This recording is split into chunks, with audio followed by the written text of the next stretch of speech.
अभ्यास 68। महोदय, मैं एक बात साफ कर देना चाहता हूँ कि जब मैं यह बात कहता हूँ तो यह भ्रम पैदा हो सकता है कि क्या हम पूरी तरह से संपत्ति की समाप्ति की ओर जा रहे हैं या कम्युनिज्म की बात कर रहे हैं, जहां सारी संपत्ति राष्ट्र की होती है। मेरी ऐसी कोई मंशा नहीं है।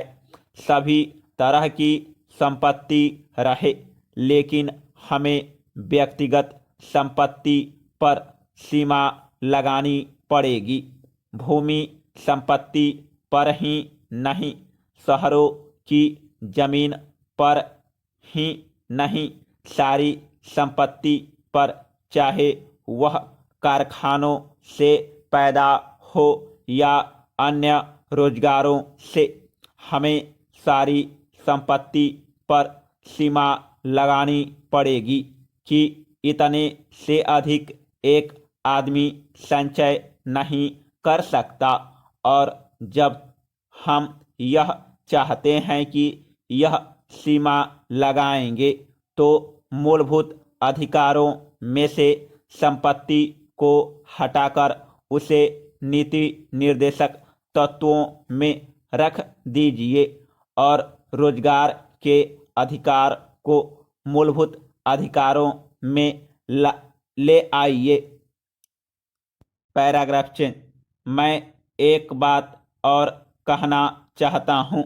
एक छोटा तबका है जो संगठित क्षेत्र में रोजगार पाता है।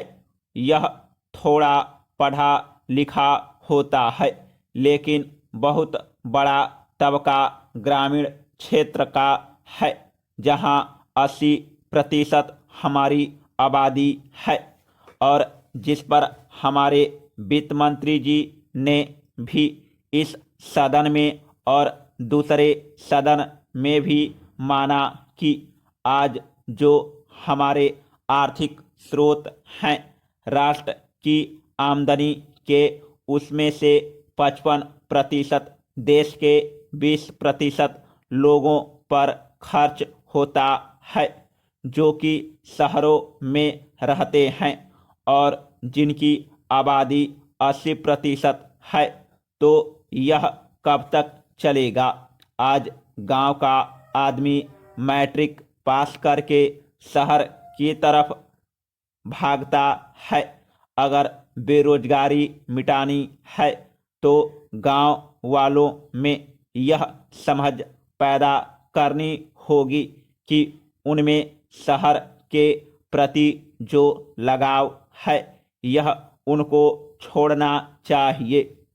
वहाँ हमको बिजली की, पानी की सुविधा देनी होगी ताकि लोग वहीं रहें, तथा यहाँ जो योजना हम बनाते हैं उसमें हमें सोचना पड़ेगा कि हमारे देश की जितनी दौलत है जो हमारे पास है, उसमें से कम उसका 2/3 भाग केवल खेती पर, सिंचाई पर, बिजली पर और गांवों की सड़कों पर खर्च किया जाए, ताकि गांव इस तरह के बने कि लोगों में शहरों में जाने की आशंका जो है वह बलवती न रहे।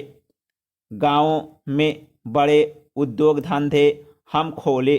जो उद्योग हमने लगाए हैं वे अपनी जगह पर ठीक हैं, लेकिन अब हमारा प्रयास होना चाहिए कि हम ग्रामीण उद्योगों में बढ़ोतरी करें, क्योंकि केवल खेती पर निर्भर रहकर आदमी स्वावलंबी नहीं हो सकता।